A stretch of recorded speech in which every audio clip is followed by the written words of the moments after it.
Ta-da! Okay. So just picking up, I guess, where we left off.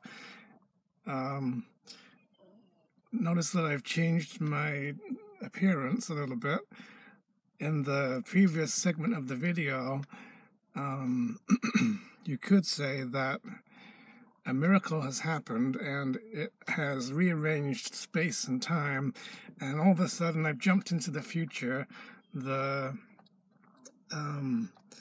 I just had lunch and went to the bathroom, and all of a sudden I'm showing up in this film as if I just was in this film in a different state or a different time. All of a sudden now I have my t-shirts out because I took my top off. It's too hot. In a way, that's kind of like what I was trying to say before about miracles, where the higher level is capable of completely overriding any so-called laws or states or whatever on the lower level, on the physical level. It can just sort of pick something up and plunk it down somewhere else in a way that completely breaks the normal way that it should go through to get to that other place. So miracles are supernatural. Precisely because they defy all the ego's laws. If you remember at the beginning, talking about how the Holy Spirit can completely defy every law of this world and is not of this world, and the miracles are not of this world. There's a part in the Course where it says that miracles are in the world, but they're not of the world. They're still part of reality. And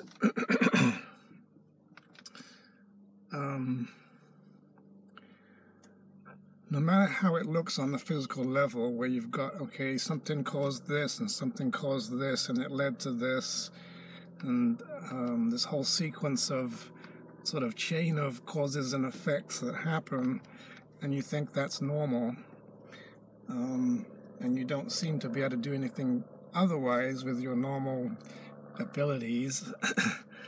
But when miracles come along, they don't care about any of that. They literally are capable of changing the movie, rewriting scripts, taking something that was in the world and immediately, instantly turning it into something else. This is part of how Jesus multiplied loaves and fishes.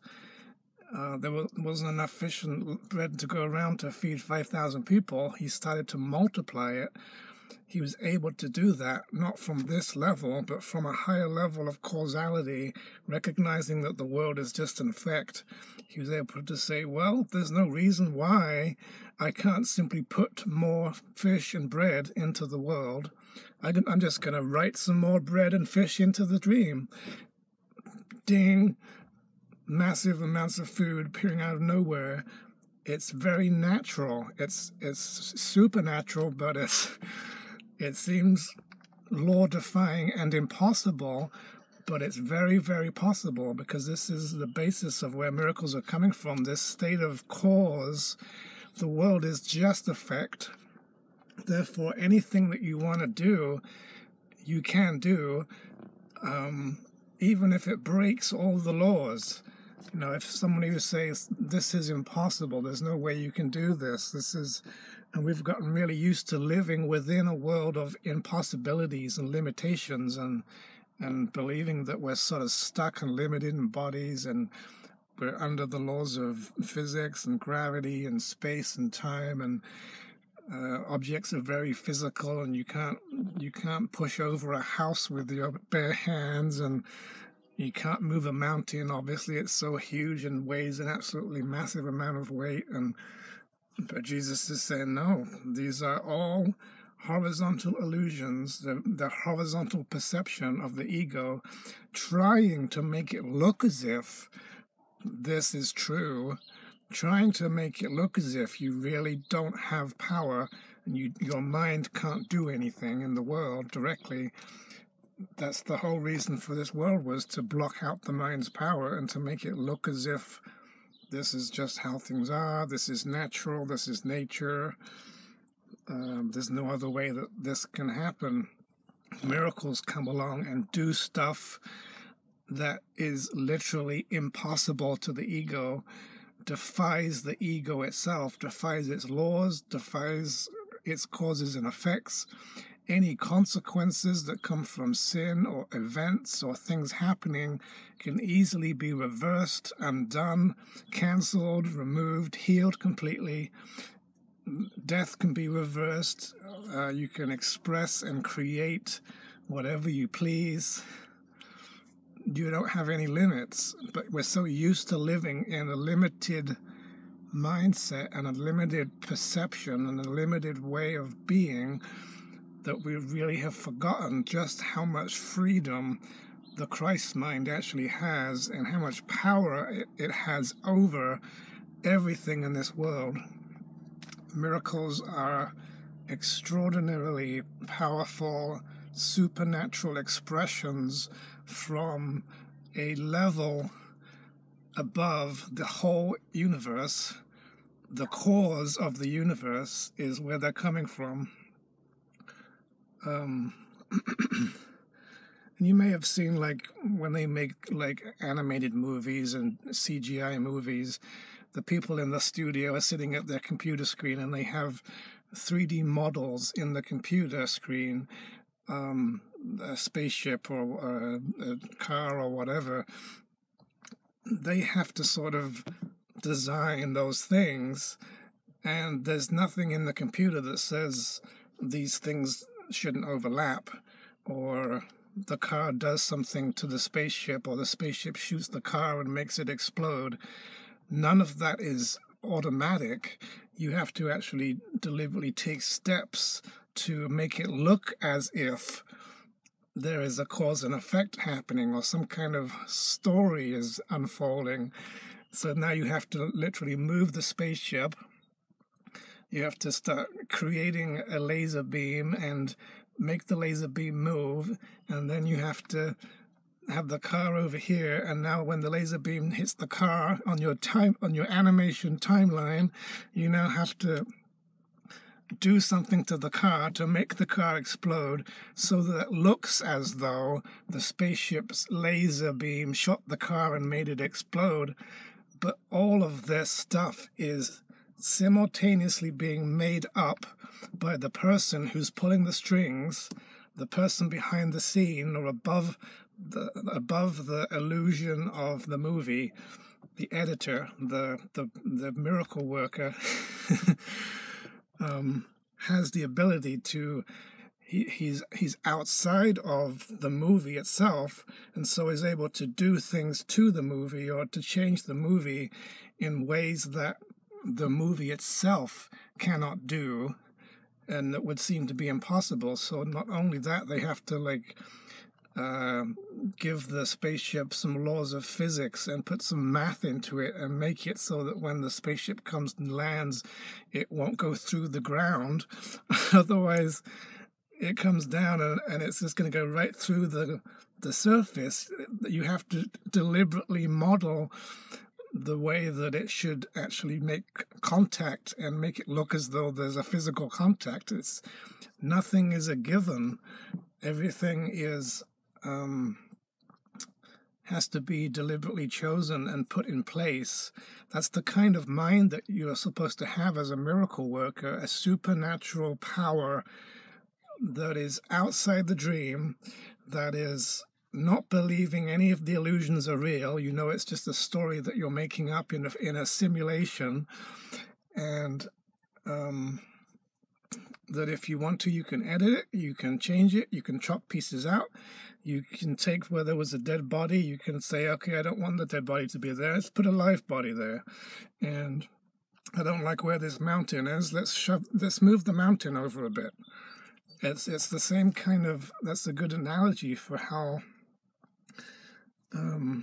what it is to be a miracle worker, the kind of power that you have above the entire level of the ego's horizontal world, the illusion of cause and effect horizontally, all cause is actually vertical. The mind above the battlefield causes what is below, the world below is just an effect of the mind. Therefore, there's nothing that it cannot do at will to implement any changes it likes, and it will defy laws. Like, I just saw some birds fly past. How about if the mind suddenly decides those birds are supposed to be over here, and all of a sudden the birds are over here and not over here? That defies physical laws. There's no way the birds could have got there in a linear way. But the mind is able to do that. It says, boop, bop, and all of a sudden they're over here. And now the physical laws have been proven to be false. And this is part of the reason why you perform miracles. They're teaching devices that change appearances in order to prove appearances can be changed, and by demonstrating that they can be changed, it proves that these appearances are not fixed. They're not truth. They are malleable and flexible. And upon seeing that, you will not be able to believe the ego illusion as much. That it will teach you. It's a demonstration, and you learn through that demonstration what the real truth must be, that the things you thought were limited and physical and had to obey certain laws don't have to obey those laws. The laws are fake. The laws of physics are fake. There are no horizontal laws at all. Everything in this world is an effect only. Cause is not in this world. Miracles are coming from outside of the world. They're given by God. Miracles are a universal blessing from God through Christ to all my brothers, wherever they are. So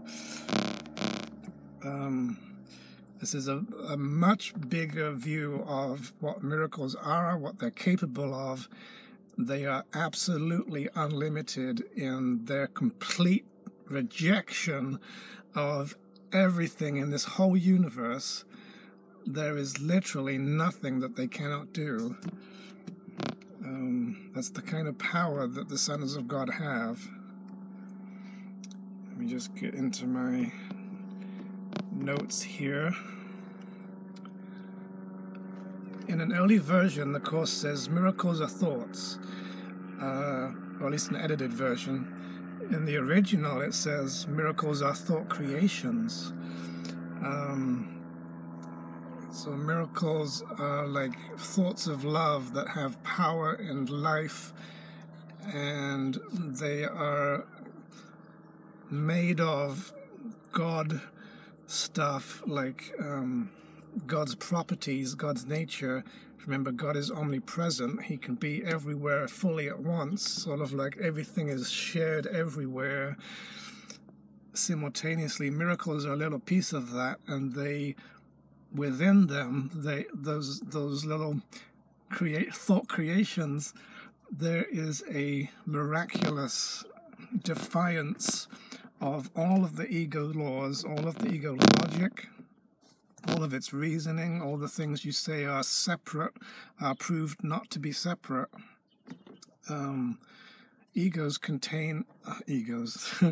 Miracles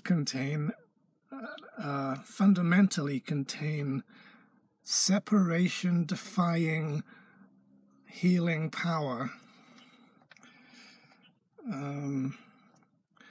Miracles are energizing.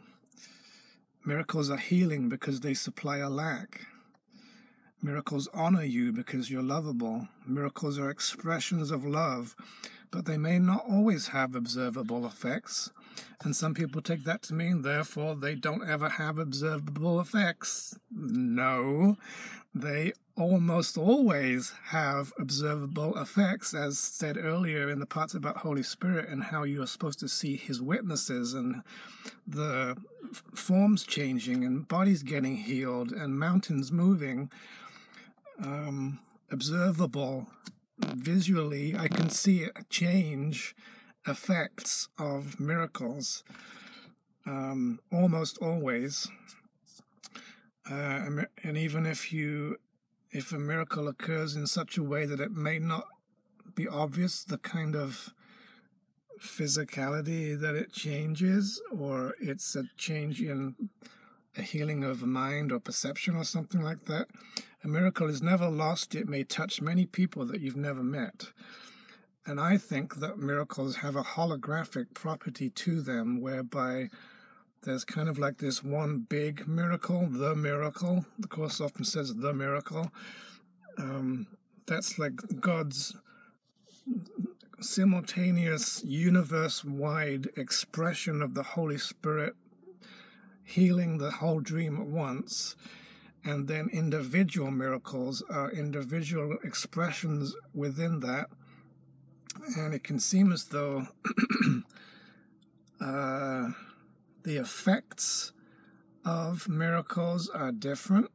They can seem to be different scales, and like small miracles, big miracles, moving a mountain versus healing a broken arm or something. But they're still based on a total equality, and a way of perceiving that is gives the same expression of love to every call for love, gives the same expression of power in every miracle that you work. It's just that because of this illusion, sometimes it can seem as though the effects of that miracle are different, or different sizes of miracles, but they really are all just as equally powerful.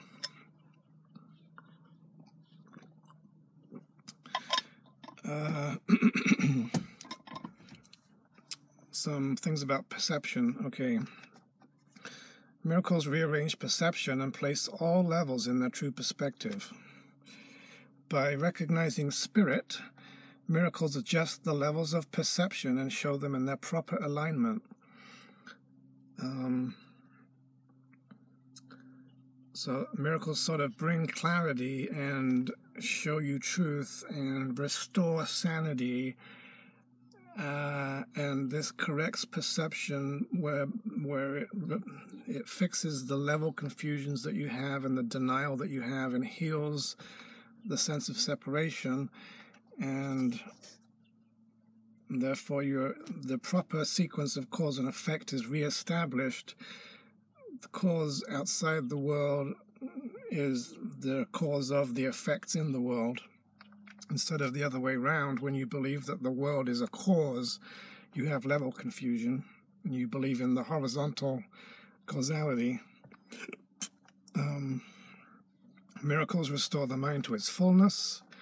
Miracle is a correction introduced into false thinking by Jesus.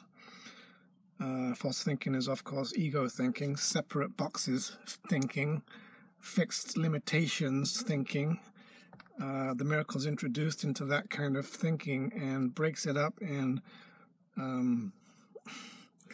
heals it and turns the mind back into a miraculous kind of way of looking.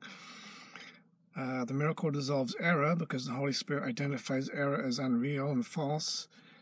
Miracles make no distinction between degrees of misperception, so it doesn't really care how far gone something is, or how serious it is, or how severe or difficult. They just see it all as one illusion, don't buy into it, and then just boom, miracle, miracle, miracle, no more difficult. It's not supposed to be.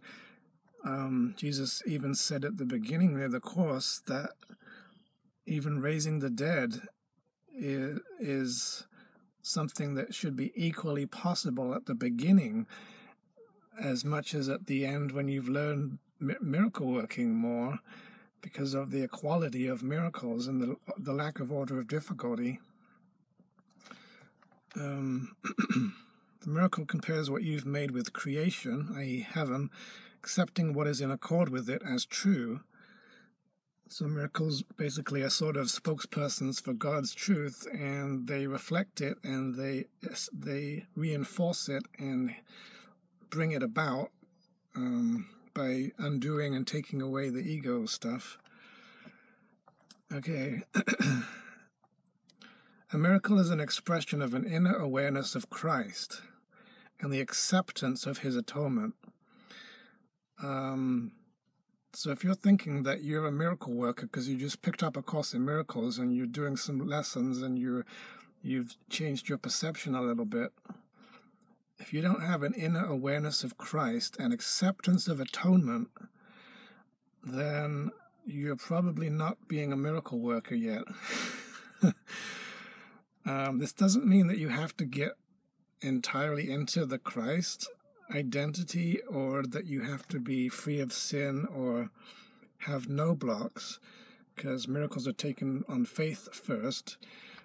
But you do need some quite significant purification. Miracles are everyone's right, but purification is necessary first.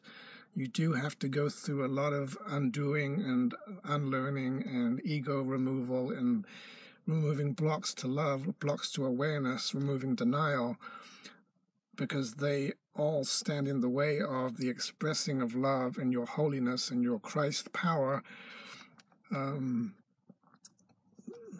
So miracles come later, but they are your right, and you can get to that place, and you will.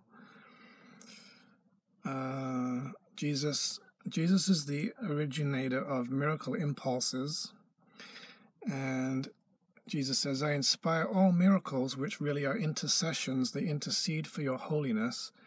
So it's kind of like, okay, you're holy, but you think that you're not, and so you need an intervention to get you out of your stupid beliefs. And now Jesus injects a miracle into your life, into your mind, to intervene on behalf of your holiness so that your holiness is recognized again and you return to it.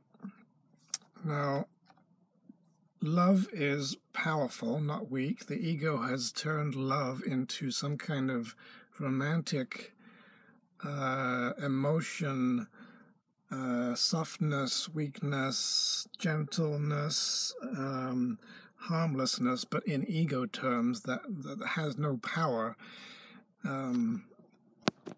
as though to say love is just some small human feeling and it isn't capable of doing anything. Love is not powerful, not weak. It is powerful. You know, I'm not weak but strong, and I'm not afraid but all powerful. Love is life. Love is freedom. Love is the power of creation. Love is unlimited in what it can do. Love is mind. It is awareness of God. It is unlimited. Love is extremely powerful, but the ego has invented a substitute for love, which looks very, very small and weak and incapable of doing anything, almost like a passive kind of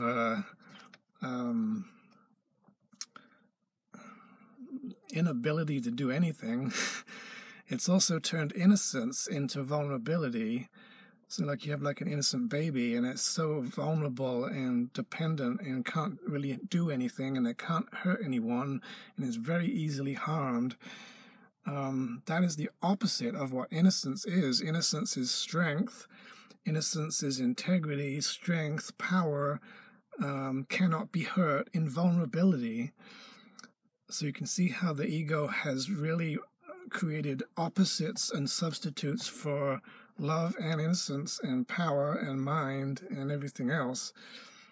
And we've bought into that, so now we have to unlearn that and realize that love isn't just some sort of I kind of love you, man. It's a powerful force. There is nothing more powerful than the love of God in all of existence.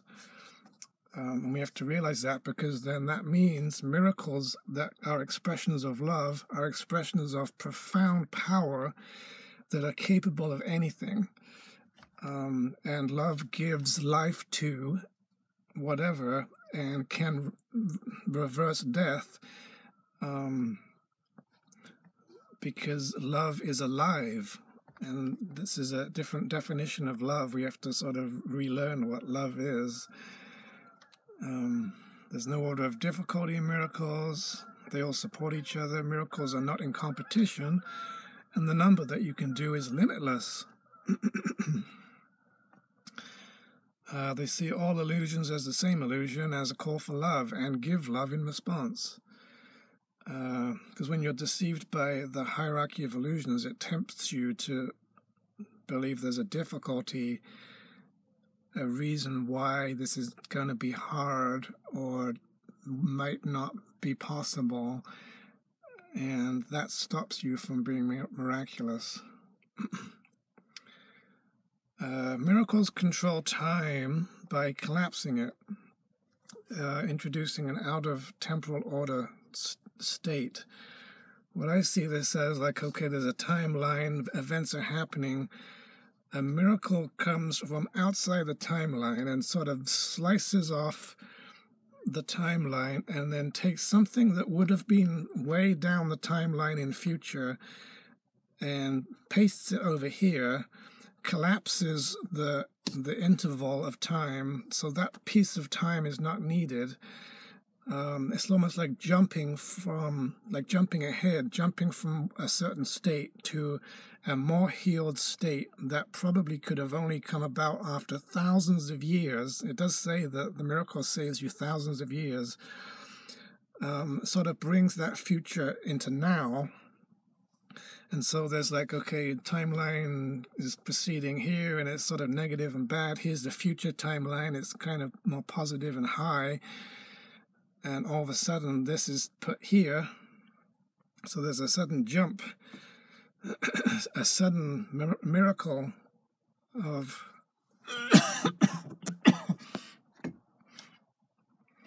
a sudden seemingly impossible alteration to the timeline,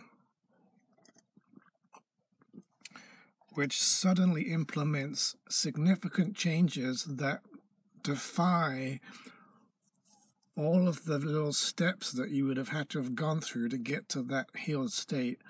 Just implements the healing now and removes the need for that time. So miracles save time. This is the only device at your disposal for controlling time. When you perform a miracle, you are collapsing periods of time because you're bringing the atonement closer, saving time. Okay, miracles are habits. I think that this means that once you start getting healed, so you go do some atonement or some forgiving on something, and you get a healing and you receive some miracle. Now there's a piece of your mind that's healed. Now you kind of automatically will operate out of that healed part of your mind. And so it's kind of almost like an automatic, almost like a habit, where it's almost like involuntary. You just sort of naturally, without any effort or really having to think about it, you just be loving and miraculous. You are supposed to be miraculous all the time. This is part of why it says miracles should be involuntary. When they're not happening, something has gone wrong. And usually what's gone wrong is the ego has come in the way somewhere, and you believe in limitation, and now you have blocked the miracle. You've believed in separation rather than the opposite. Miracles are the opposite of projection. They are extensions of love. Now, in many other faiths and in some churches and ministries and stuff, there are people performing miracles right now and have been for many centuries. There are many saints and others who have raised the dead hundreds of times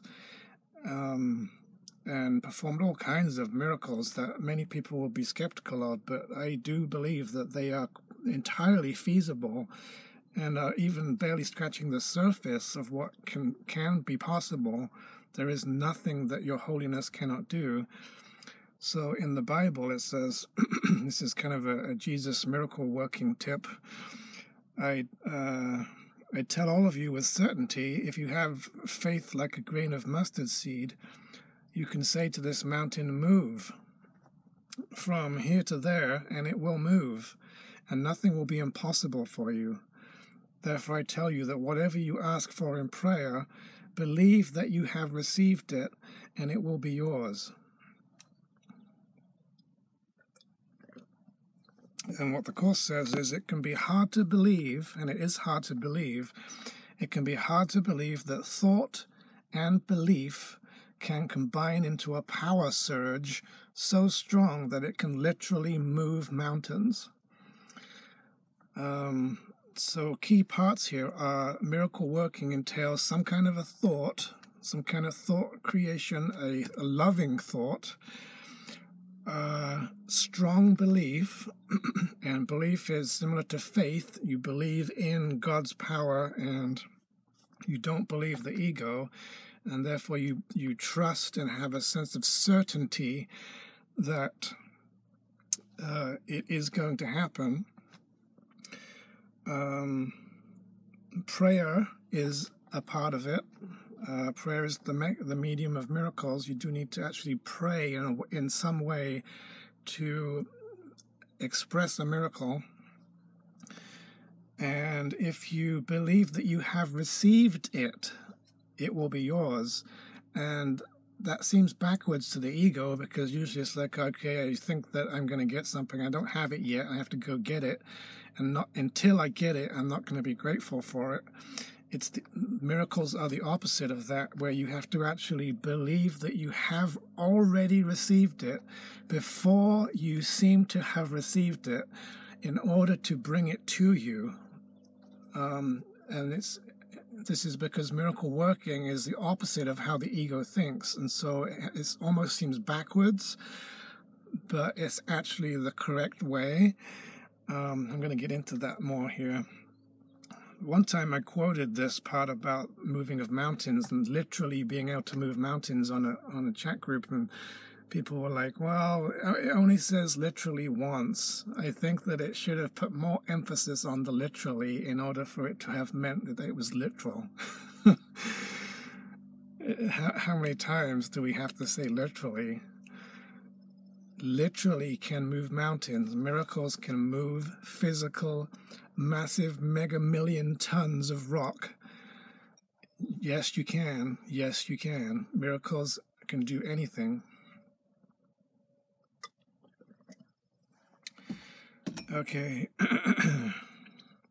Still got a lot to get through here. I might have to end up with 3 parts to this. Obstacles to miracles. Reasons why miracles might not happen. Miracles are everyone's right, but purification is necessary first. So that means you have to go through healing and release and purifying and undoing and forgiving and correcting perception, shifting perception, to become loving enough and whole-minded enough. Miracle working kind of requires you not to be afraid. You have to be able to suspend fear, and most people cannot do that. It's quite an advanced kind of a thing.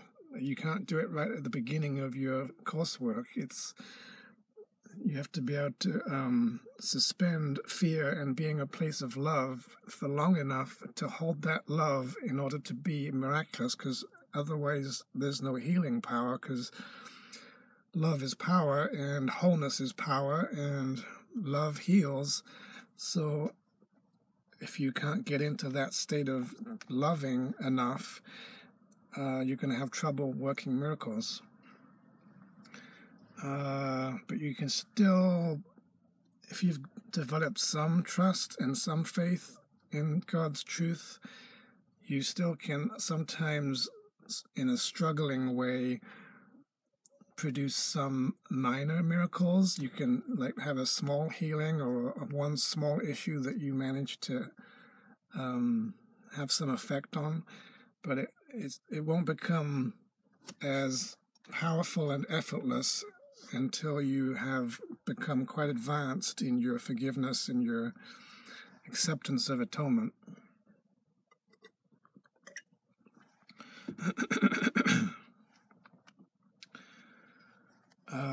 You do have to develop faith.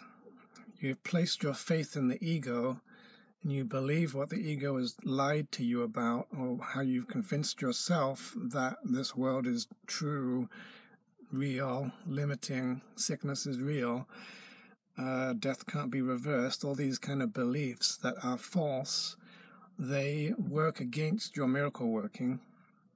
Jesus says that even beginners in miracle working have been capable of healing certain sicknesses, but have not yet been able to raise the dead. And this is only because their faith was not whole. So some part of you still had some doubt and fear and allegiance to ego, so it wasn't really wholly, fully committed and unopposed.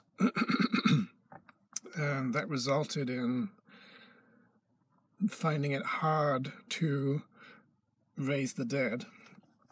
We're all supposed to be capable of raising the dead. This is not supposed to be a rare thing. The golden rule, I did a video about the golden rule. It's to do with the fundamental truth that God creates in his likeness. Therefore, everything that God creates is like God. Therefore, whatever applies to God applies to his creations. This sets up the golden rule, which means that whatever applies to you as a creation applies equally to your brother. And this is a kind of a mindset behind this. This is the mindset of the Holy Spirit, that everyone's equal, everybody's equally innocent. You cannot do something to somebody else without hurting yourself. When you go into denial of the golden rule and you start becoming murderous and split-minded, start willing against your own will, being at war with yourself, this gets in the way of miracles because you are pitting your will against itself. So when you try to will something or you try to make a miracle happen, you start perceiving that there is something in the thing that you're trying to change that's not you, that has a willpower or a reason why it cannot change. And you believe in it because your mind's split and you're against yourself. So now you're sort of operating with half a will. The other half of your will's been projected onto the sickness, and you think the sickness is real and it's true and it's just too tough for you to go up against, and then you fight with it and you get angry with it and you try to dominate it and make it, force it away in a way that is not really confidence, it is not certainty, and it's because you have a split mind still and you're in denial of the golden rule. So you think that something applies to the brother or the sickness that doesn't apply to you. There's a separation belief, and that separation belief will stop miracles happening. Because if you're holding on to darkness, the light has some difficulty in shining it away. If you're making the sin and the sickness real, you're basically holding it there while you're trying to remove it.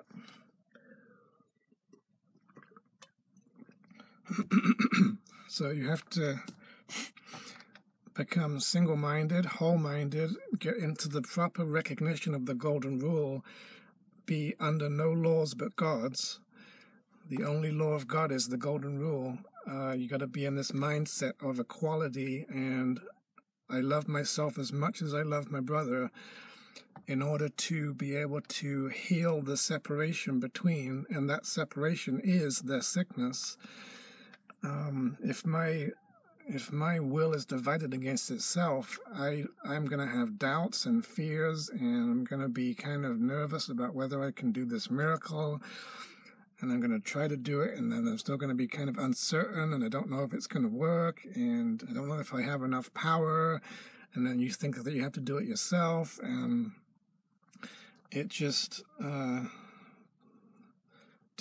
degrades the miracle into magic, reaffirms level confusion, and keeps the problem.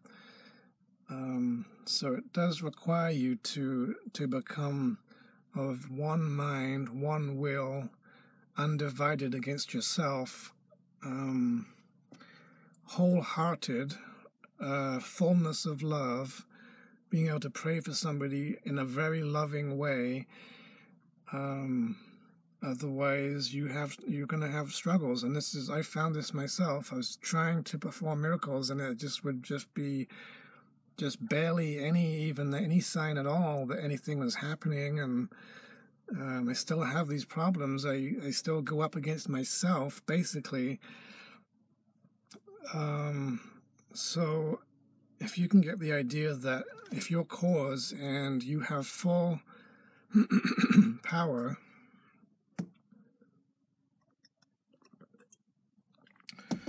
to express creatively, and there's nothing opposing you, and there's no outside causes that have power over you, and you do not see any obstacles or real reasons why anything can stop your will, and you're not stopping your own will, your will simply express fully in a very focused and powerful and unopposed way. It isn't sabotaging itself, and literally there then is no reason, there is no other power stopping the expression, the creative expression of your miracle, and therefore this is when miracles become easy.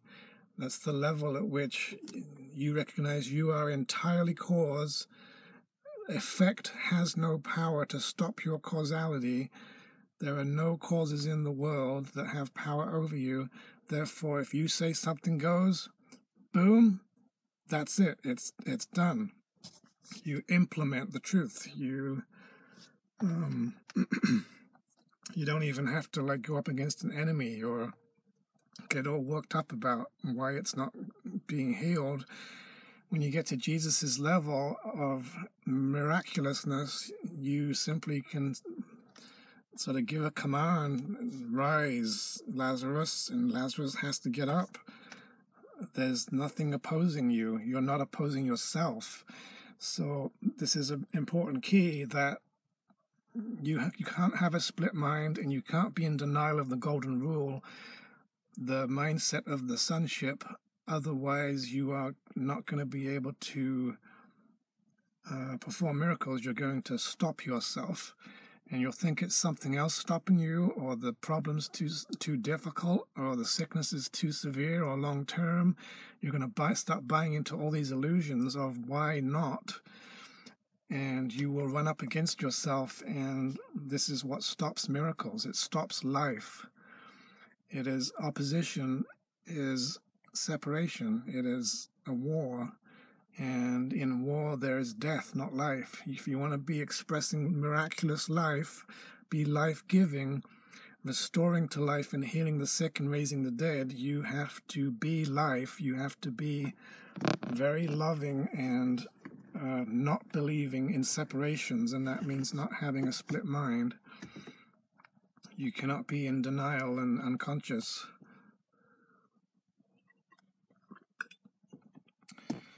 Okay,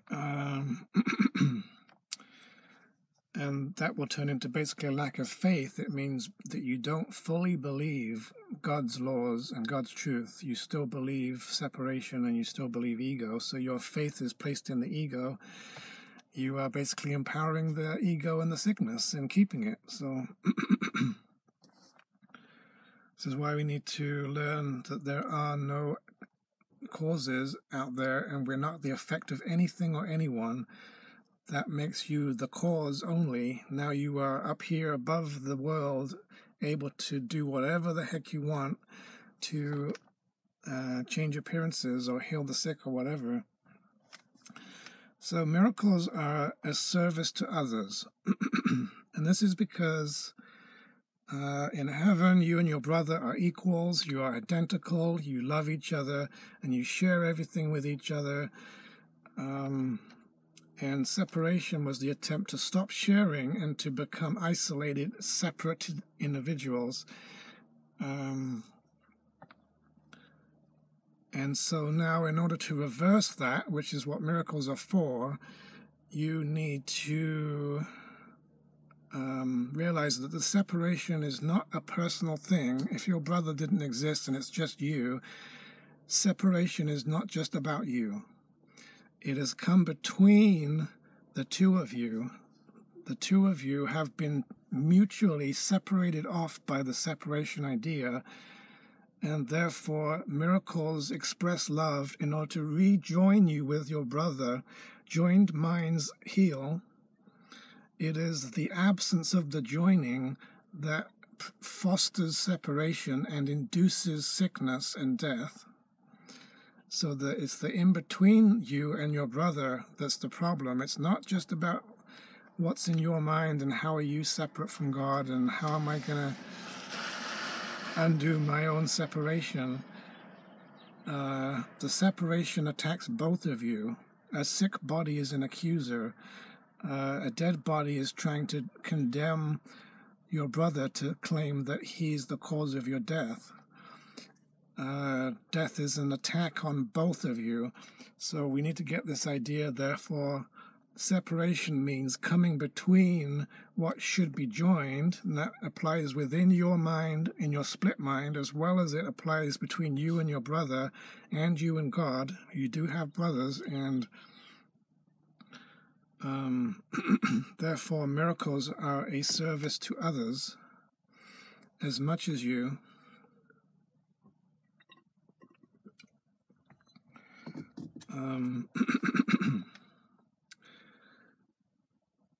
It heals the separation between the two of you and rejoins you together. Your body is a communication device. It's supposed to go straight from mind through your body, through the other person's body, ignoring the bodies, straight to their mind. That's joining of minds that produces miracles of healing. So believing that you are a body or that they are a separate body is against miracles. Miracles erase the body.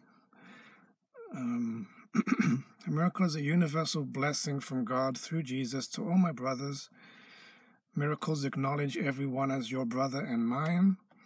Miracles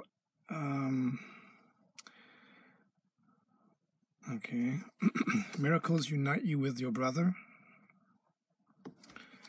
It's getting warm again in here. Miracles make minds one in God. Doesn't mean that you turn into your brother. Your minds turn into one mind. It means it makes two minds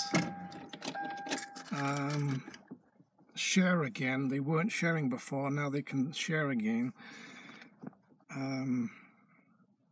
So both of you benefit from the miracle. When you give and express love to your brother, you make it stronger in yourself because you're receiving it by giving it, and simultaneously making it stronger in your brother as well.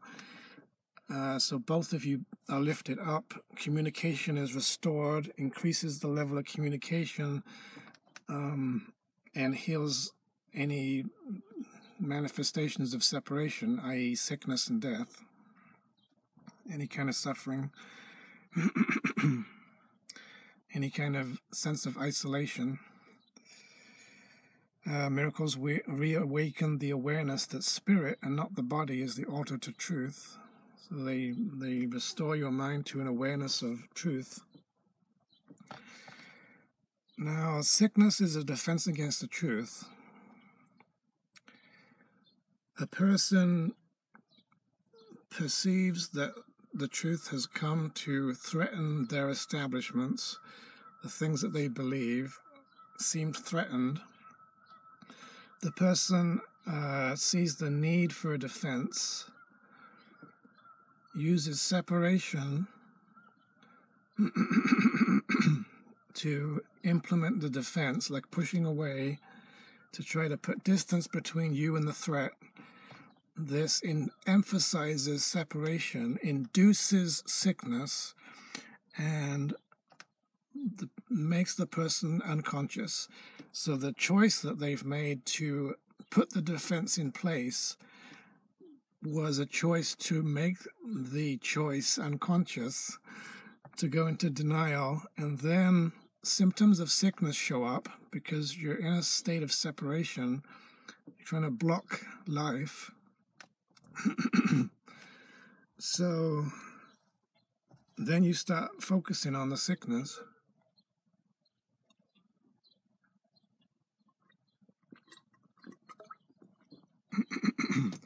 And you start believing that the sickness must be caused by something else. It's outside of you. Something's happening to you. And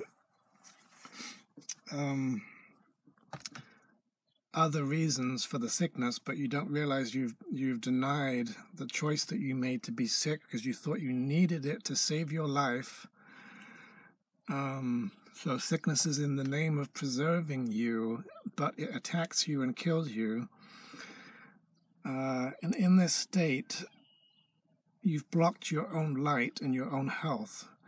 So somebody else, a brother, has to come along with their light, which is actually one with your light.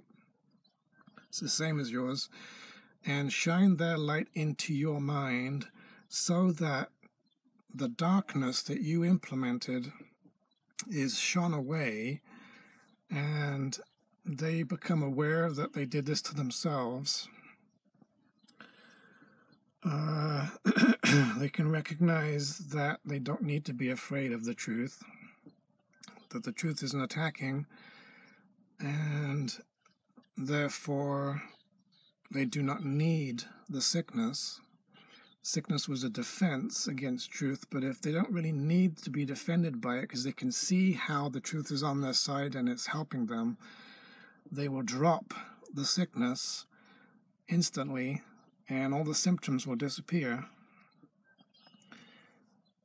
So Jesus says that we need to give, our brother needs us to shine our light into their mind because they have blocked their own access to their own healing. So now they need your help. So working miracles is helping your brothers. No sickness that wouldn't disappear in an instant if you recognized it. You don't need to be sick. Let's see. So the body is supposed to be a communication device. The Holy Spirit uses it as a temple or an altar to extend the mind past the body, past the other body to connect to the other mind. When your mind's extension of love is placed under arrest, i.e., you limit it, or you go into separation, or you try to separate yourself from your brother, or believe in sin or attack,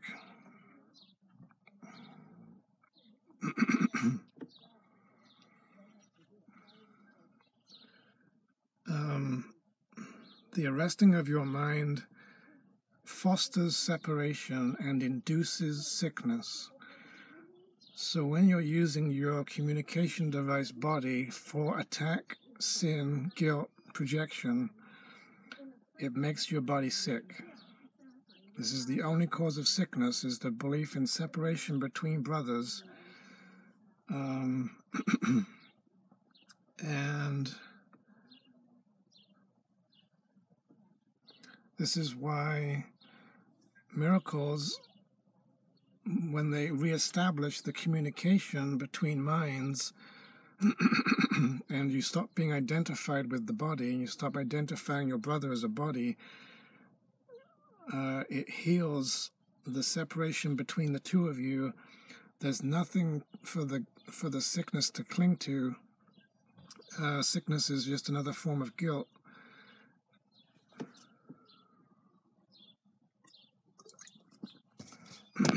So once the guilt's gone, there's nothing for the sickness to return to, it becomes impossible to be sick or dead. So when you're using your body correctly as a communication device, it becomes holy, and it cannot become sick, and it cannot die. The only way it can become sick is when you cut yourself off from your brother and you stop communicating. You break down communication, it turns into symptoms, your body is attacked. That's how people get sick. But it's reversible by expressing love and healing the separation. This is how the dead can be raised, because death is just another sickness that tries to make separation true.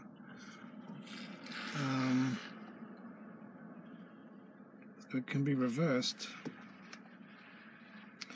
A miracle of healing proves that separation is without effect. A sane mind heals the body. This comes from a guiltless mind cannot suffer. Some people think that means all I have to do is get rid of the guilt from my mind, and then I won't care if my body's sick. And that's not how it works. If your mind becomes free of guilt, it will heal the body. And this is in the same paragraph. A sane mind heals the body. A broken body proves the mind has not been healed. So this really is a big teaching in the Course, that the health of your body has to correlate to your mind. Your mind is responsible for every condition of the body. So if it's going into sickness and it's showing sickness, you do believe in separation. You've separated yourself from your brother. Now you need a miracle to heal that separation so that the sickness will disappear. So if your body's sick and dying or dead, it is proof. It is irrefutable proof that something's wrong with your perception and your mind, and you believe in separation. Nobody dies without their own consent to do that.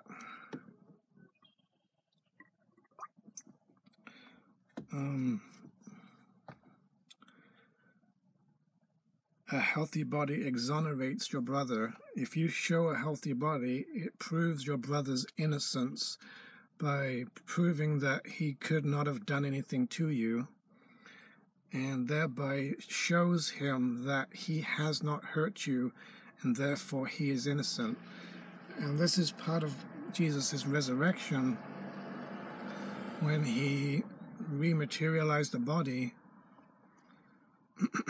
it exonerated all of the people who thought that they had killed him by proving that he hadn't been killed and nothing had happened to him and he was not suffering, and therefore they cannot have done what they think they did. Therefore their innocence is demonstrated and proven, and that heals them as well. It exonerates them, and they can no longer believe that they sinned. So this is how miracles can be teaching devices. Okay. I'll try to move on here because this is going really fast. Working miracles. I think I touched on there's 3 parts to miracles. There's being ready, willing, and able, which can take a lot of purification to get there. To be ready to perform miracles, willing to perform miracles, and able to perform miracles. And then there's miracle, and that's kind of a state. It's a miraculous state of miracle readiness, or miracle mindedness. Then there's miracle doing, or miracle working.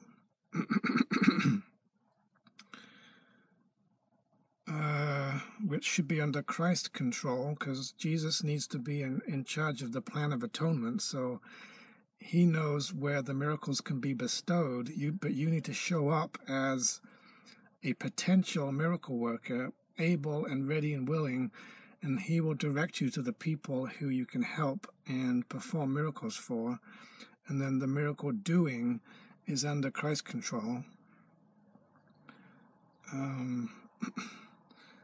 So you prepare to become a miracle worker by going through the work, the hard work of fixing your perception and stuff, removing blocks.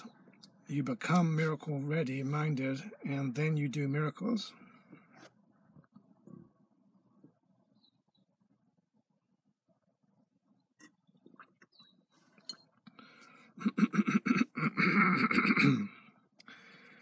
So at some point you have to realize this. There is no such thing as real sickness, or real death, or real suffering, or real guilt, or sin, or fear, or real separation, or real threat or danger. These are beliefs that you've developed in the ego, and they are blocking you from being a miracle worker. You have to stop believing that there's such a thing as real sickness or real death, that it has any truth in it, or that there's truth in the world or cause in the world. Otherwise, you won't be able to believe that you have power over it, and that will stop your miracles. So at some point, you've got to question every belief you've established in the ego that says sickness is real and it happens because of horizontal truth and stuff, and that death can't be reversed or it's inevitable. These are old lies, and they all stop you from working miracles. Nothing real can be threatened. So how can real sickness threaten what's real? How can death bring an end to real life? It is impossible. So these are lies. We have to stop believing that sickness is real, that it's true, or has some kind of power.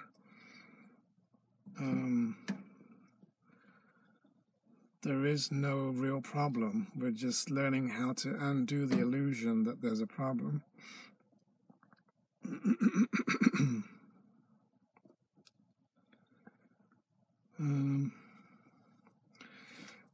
The world cannot bring oppression or make you weak or ill or afraid or suffer in any way. The world has no cause in it. It is just an effect.